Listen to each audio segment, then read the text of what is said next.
कुछ गाड़ियाँ चलती हैं और कुछ इतिहास बनाती हैं। ये कोई आम गाड़ी नहीं, ये है फॉर्च्यूनर लेजेंडर। अंदाज ऐसा कि भीड़ में भी ताज पहन के चलती है।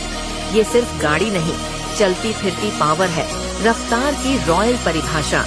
इसकी पावर इतनी जबरदस्त है कि हर चुनौती खुद ब खुद पीछे हट जाती है। रास्ते इसके लिए नहीं बनते, ये खुद रास्ते बना देती है। ना कोई मुकाबला, ना कोई टक्कर, बस एक ही नाम गूंजता है, लेजेंडर। ये चलती नहीं, राज करती है।